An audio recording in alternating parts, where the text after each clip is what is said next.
দেখো বন্ধুরা, আজকে বানিয়েছি ছোলার ডাল।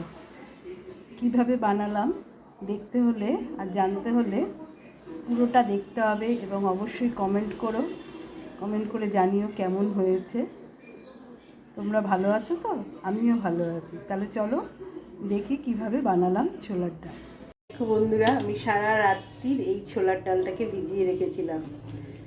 এবার এই ডালটাকে আমি একটু সেদ্ধ করে নেব। চলো সেদ্ধ বসিয়ে দিই। কড়াইতে জল দিয়ে দিচ্ছি।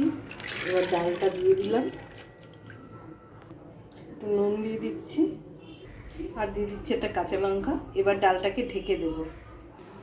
ডালটাকে ঢেকে দিলাম। ডালটা একটু সেদ্ধ করি। ডালটা সেদ্ধ হয়েছে কিনা দেখি বন্ধুরা।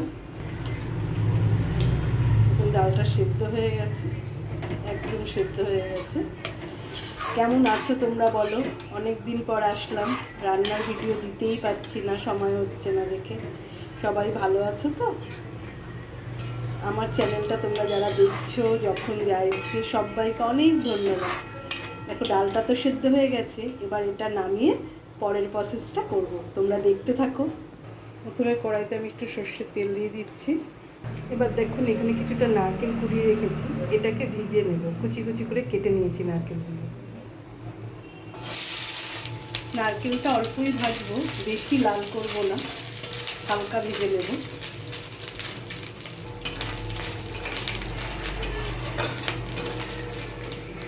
দেখুন বন্ধুরা, হালকা ভাজা হয়ে গেছে।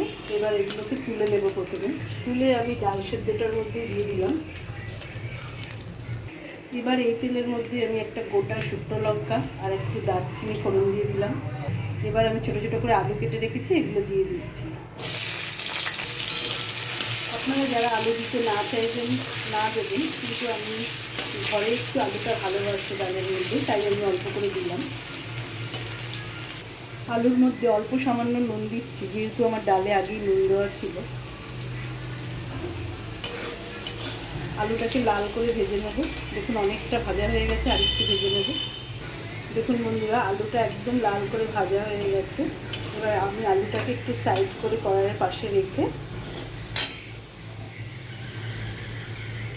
সাইড করে সরিয়ে রাখছি। আলুটা একদম পুরো ভাজা হয়ে গেছে।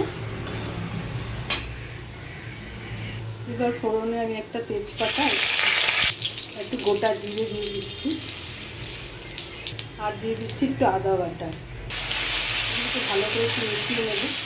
আর দিয়ে দিচ্ছি একটু শুকনো লঙ্কার গুঁড়ো, মানে কাশ্মীরি লঙ্কার গুঁড়ো, কালারের জন্য। এগুলো খুব ভালো করে নেড়ে নেব।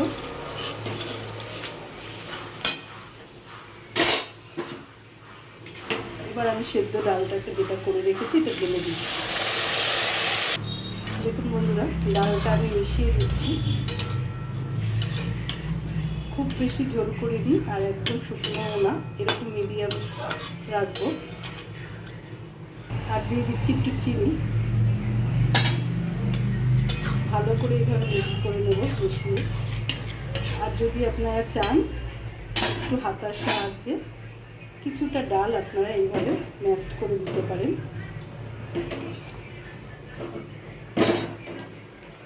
আর দিয়ে দিচ্ছি একটু গুঁড়ো গরম মশলা। গরম মশলাটা অবশ্যই দেবেন, নাহলে ডালের যে একটা গন্ধ সেটা থেকে যায়। আর গরম মশলাটা দিলে একটা সুন্দর গন্ধ আসে।